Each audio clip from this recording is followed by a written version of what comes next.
Haleluya. Selamat pagi anak-anak Star Kid GPDI Sejahtera Mojorejo. Terima kasih anak-anak minggu ini sudah mulai latihan-latihan untuk persiapan Natal. Tapi jangan lupa, sekarang kita akan dengar firman Tuhan lebih dulu. Ayo anak-anak, kita berdoa ya. Mari, lipat tanganmu, tutup matamu. Tuhan Yesus, terima kasih kami tiba di hari Minggu yang pertama di bulan November. Tuhan tolong kami semua mau belajar firman dari awal sampai akhir. Berikan kepada kami pengertian supaya kami mengerti firman. Berikan kepada kami kekuatan, kemampuan untuk kami melakukan firman-Mu. Terima kasih Tuhan, dalam nama Tuhan Yesus kami berdoa. Amin. Anak-anak, hari ini kita masih mendengar firman Tuhan tentang perumpamaan Tuhan Yesus. Pada suatu hari Tuhan Yesus menerangkan kepada murid-murid, perumpamaan ini adalah tentang hamba yang baik dan hamba yang jahat. Ada di dalam Lukas pasalnya yang ke-12, Lukas pasalnya yang ke-12 ayat 41 sampai 48. Lukas pasal 12 ayat 41 sampai 48. Begini ceritanya anak-anak. Ada tuan yang memiliki hamba. Ada hamba yang baik, ada hamba yang jahat. Pada waktu itu tuannya pergi jauh dari tempat dia berada dan tidak memberitahukan kapan dia akan datang. Anak-anak, hamba yang jahat, dia berpikir bahwa kan masih lama, tuanku tidak bilang kapan datangnya. Jadi dia bekerja seenaknya sendiri. Dia mulai memukuli teman-temannya yang lain, anak-anak. Dia mulai mabuk-mabukan dengan orang-orang yang ada di sekitar. Dan akhirnya ketika tuannya datang, dia didapati belum menyelesaikan tugas. Dia tidak siap-siap, dia tidak berwaspada. Dan tuannya marah anak-anak kepada hamba yang jahat ini. Hamba yang jahat ini akhirnya dihukum mati. Dan dia anak-anak dicampakkan bersama dengan orang-orang yang berdosa lainnya, yang berbuat jahat lainnya. Tetapi berbeda dengan hamba yang baik. Hamba yang tahu bahwa tuannya pergi, belum tahu kapan pulangnya, dia akan mengerjakan tugasnya dengan baik. Tiap-tiap hari dia akan mengerjakan tugasnya dengan setia. Dia mengerjakan tugasnya dengan excellent. Akhirnya ketika tuannya datang, maka dia dipuji tuannya, maka dia akan diangkat menjadi pengawas dari semua hamba-hamba yang lain. Dia akan menjadi pemimpin dari hamba-hamba yang lain, anak-anak. Karena apa? Karena dia dipercaya dan dia melakukan kepercayaan itu. Dia diberi kemampuan, diberi talenta, dan dia mengerjakan talentanya itu.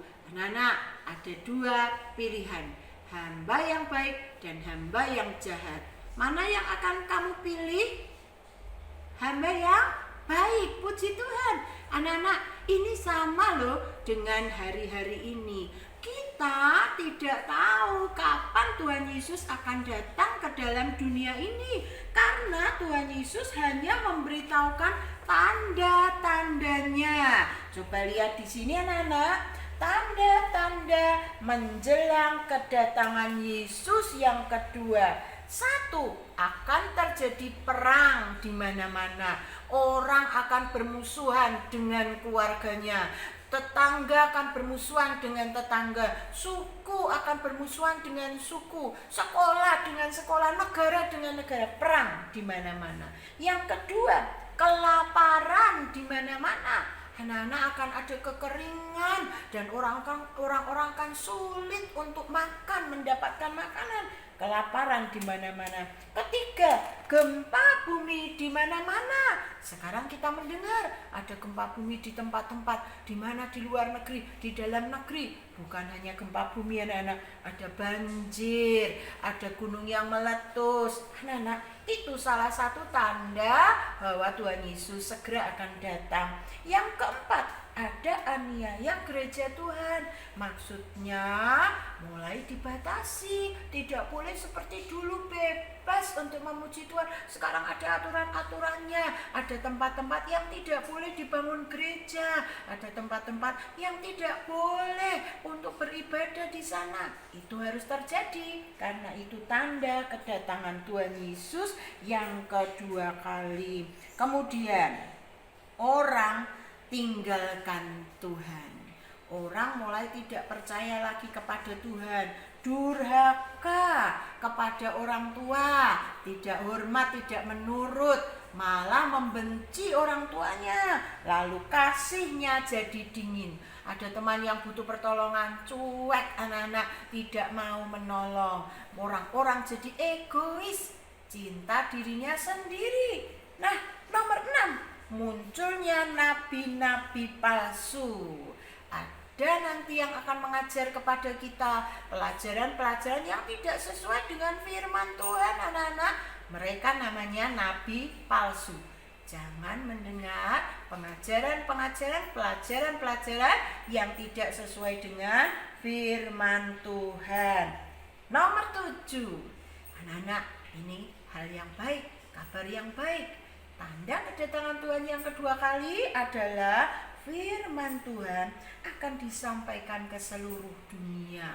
Anak-anak, meskipun sulit, tapi orang-orang di pelosok-pelosok, orang-orang yang tinggal di gunung, orang-orang yang tinggal di hutan, orang-orang yang tinggal masyarakat atau orang-orang yang masih primitif, mungkin belum pakai baju lengkap anak-anak, belum tinggal di rumah, masih tinggal di gua atau masih tinggal di pohon-pohon, mereka akan mendengar tentang kabar Tuhan Yesus adalah Tuhan dan Juru Selamat. Siapa yang mengabarkan? Kita semua, hamba-hamba Tuhan, punya tugas untuk mengabarkan kepada semua orang. Jadi tanda-tandanya ada, tapi Tuhan tidak beritahu kapan dia akan datang. Hamba yang baik, kita semua, mari kita mau setia terus kepada Tuhan. Kita mau terus melayani Tuhan. Kita mau terus beribadah kepada Tuhan. Mau terus setia berdoa membaca firman Tuhan. Sehingga ketika Tuhan datang, Tuhan mendapati kita tetap setia. Tidak jadi anak-anak yang mundur atau tinggalkan Tuhan. Mau anak-anak? Kita minta kekuatan kepada Tuhan. Jadi hamba-hamba yang baik, yang setia. Oke, ayat hafalan kita Matius 24 ayat 46. Matius 24 ayat 46. Mari kita baca bersama-sama. Berbahagialah hamba yang didapati tuannya melakukan tugasnya itu ketika tuannya itu datang. Ayo ulang sekali lagi ya. Matius 24 ayat 46. 1, 2, 3. Berbahagialah hamba yang didapati tuannya melakukan tugasnya itu ketika tuannya itu datang. Mari tetap setia ya anak-anak. Tetap sungguh-sungguh mengiring Tuhan dan melayani Tuhan. Kesimpulan cerita kita hari ini adalah, anak-anak, kita tidak tahu kapan Tuhan Yesus akan datang. Apa yang dapat kita lakukan kalau kita tidak tahu waktunya, kalau kita tidak tahu kapan dia akan datang, karena dia hanya beritahu kepada kita tanda-tandanya. Ini yang harus kita lakukan anak-anak. Kita harus setia, sebab kedatangan Tuhan tidak seorang pun tahu waktunya. Nah, ini kesimpulan cerita kita hari ini. Tante Ruli angkat ya. Kita harus setia karena kita tidak tahu kapan kedatangan Tuhan itu akan terjadi. Tidak tahu waktunya. Mari tetap setia. setia. Puji Tuhan. Anak-anak, itu cerita kita hari ini. Mari kita akan berdoa untuk mengakhiri cerita kita hari ini. Jangan lupa untuk menghafalkan ayatnya, kirim ke Tante Ruli ya. Tuhan memberkati. Ketemu lagi hari Senin. Jangan lupa pukul 4 kita akan foto bersama. Bajunya merah, seragam Natal tahun lalu, 2 tahun lalu. Bawahnya boleh warna hitam atau biru, boleh pakai jeans, boleh pakai rok yang perempuan. Lalu setelah selesai foto, kita akan lanjutkan dengan latihan kita. Tuhan memberkati. Mari kita berdoa. Tuhan Yesus, terima kasih. Kami sudah mendengar perumpamaan tentang hamba yang baik dan hamba yang jahat.